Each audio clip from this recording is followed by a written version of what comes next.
Pernah nggak sih kita belanja online menggunakan e-wallet atau meminjam uang di bank tetapi kita tidak benar-benar yakin apakah transaksi tersebut sudah sesuai dengan syariah Islam atau belum?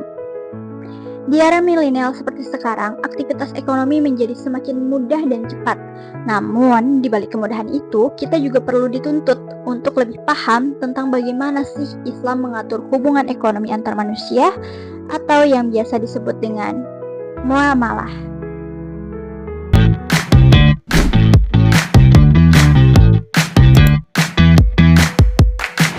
Assalamualaikum warahmatullahi wabarakatuh. Perkenalkan, nama saya Gina Zahra, mahasiswa yang pada kesempatan kali ini akan mereview sebuah buku yang berjudul Muamalah Milenial yang ditulis oleh Bu Nur Ijati SEME dan Naurid Muhammad Rifai Ilyasa S.Hum.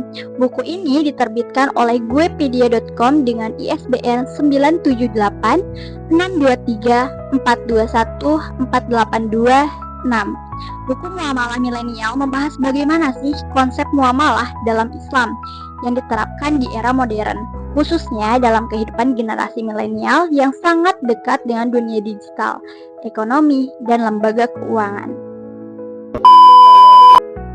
Ada 8 bab dalam buku ini yang akan saya ringkas sebagai berikut.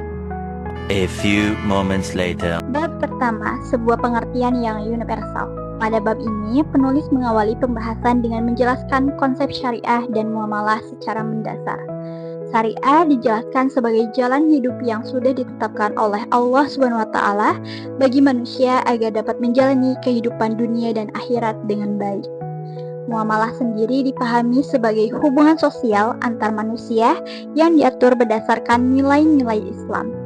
Dalam bab ini, muamalah dibagi menjadi 2 aspek utama, yaitu muamalah adabiyah yang berkaitan dengan akhlak dan perilaku, serta muamalah madiyah yang berkaitan dengan aktivitas ekonomi dan kebendaan. Bab ini juga menjelaskan konsep ijtihad, qiyas, dan ijma, serta syarat-syarat yang harus dimiliki seorang mujtahid. Menurut saya, bab ini berfungsi sebagai pondasi awal agar pembaca tidak salah memahami pembahasan pada bab-bab selanjutnya. Bab 2, muamalah dan kaitannya dengan ekonomi. Bab kedua membahas jenis-jenis muamalah yang lebih aplikatif. Muamalah adabiyah dijelaskan sebagai bentuk interaksi sosial yang menekankan pada sikap dan etika. Menariknya, penulis mengaitkan konsep ini dengan istilah moderasi beragama, yang kini banyak digunakan dalam konteks kebangsaan Indonesia. Kemudian, muamalah madiyah dijelaskan melalui berbagai bentuk transaksi seperti jual beli, hiyar, utang piutang, kerjasama pertanian, perbankan syariah, hingga syirkah. Bab ini juga mengaitkan muamalah dengan sistem ekonomi di Indonesia yang menganut sistem ekonomi campuran, yaitu konvensional dan syariah. Selain itu, penulis juga mengenalkan mazhab ekonomi Islam kontemporer seperti mazhab istiqhaduna, mazhab mainstream, dan mazhab alternatif kritis. Bab ini cukup membuka wawasan saya sebagai pembaca bahwa ekonomi Islam yang terus berkembang dan relevan dengan zaman. Bab ketiga, muamalah dalam sejarah Islam. Bab ini membahas praktik muamalah sejak masa Nabi Muhammad SAW hingga masa peradaban Islam. Nabi Muhammad digambarkan sebagai sosok pedagang yang jujur dan profesional, sekaligus peletak dasar ekonomi Islam.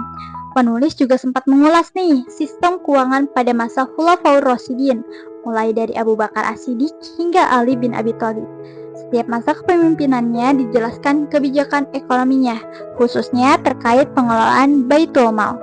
Bab ini juga menunjukkan bahwa konsep ekonomi Islam telah diterapkan secara nyata sejak zaman dahulu, meskipun dalam perjalanannya mengalami pasang surut.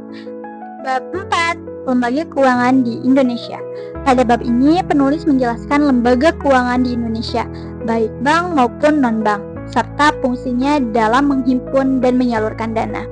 Dijelaskan pula perbedaan lembaga keuangan bank dan non-bank, seperti bank, pegadaian, koperasi, asuransi, leasing, dan pasar modal. Bab ini cukup membantu pembaca memahami struktur lembaga keuangan secara sederhana dan mudah dipahami. Bab kelima, membahas riba dalam muamalah madiyah, jenis-jenis riba, serta praktik riba dalam kehidupan modern seperti perbankan konvensional, kredit, kartu kredit, dan jual beli online. Selanjutnya, pada bab 6, penulis mengulas mengenai fatwa MUI terkait lembaga keuangan syariah, koperasi syariah, pegadaian, leasing, hingga jual beli online. Bab ini penting karena menunjukkan peran MUI dalam memberikan pedoman hukum bagi umat Islam di Indonesia. Bab 7 membahas berbagai jenis akad dalam ekonomi Islam seperti wadiah, mudharabah, musyarakah, salam, istihnah, ijarah, hingga qard. Penjelasannya cukup ringkas dan mudah dipahami banget nih. Lalu lanjut kita ke bab ke-8, yaitu membahas pandangan ulama mazhab Sunni terkait muamalah, khususnya hukum jual beli dan barang yang tidak boleh diperjualbelikan. Bab ini menegaskan bahwa meskipun terdapat perbedaan mazhab, prinsip dasar muamalah tetaplah sama. Kelebihan dan kekurangan buku. Kelebihan buku ini menurut saya bahasanya ringan dan mudah dipahami, cocok banget untuk dibaca oleh berbagai kalangan, khususnya seperti saya, yaitu seorang mahasiswa. Lalu juga materinya relevan banget untuk kehidupan milenial dan ekonomi modern. Kekurangan buku ini terdapat banyak typo yang mengganggu kenyamanan pada saat membaca. Kesan saya setelah membaca buku ini, buku Muamalah Milenial memberikan pemahaman bahwa Islam bukanlah agama yang kaku dalam urusan ekonomi. Justru Islam hadir sebagai pedoman yang fleksibel, selama tetap berada dalam koridor syariah. Pesan yang dapat saya ambil dari buku ini adalah pentingnya generasi milenial untuk memahami bagaimana muamalah secara benar, agar aktivitas ekonomi yang dilakukan tidak hanya menguntungkan secara materi, tetapi juga bernilai ibadah. Sebagai kesimpulan, buku Muamalah Milenial karya Nur Ijati SEME dan Nawarid Muhammad Rifai Ilyasa SHUM, yaitu buku yang layak dibaca, khususnya bagi mahasiswa dan generasi muda muslim. Buku ini memberikan gambaran secara komprehensif mengenai muamalah dari sisi konsep, sejarah, hingga penerapannya di era modern.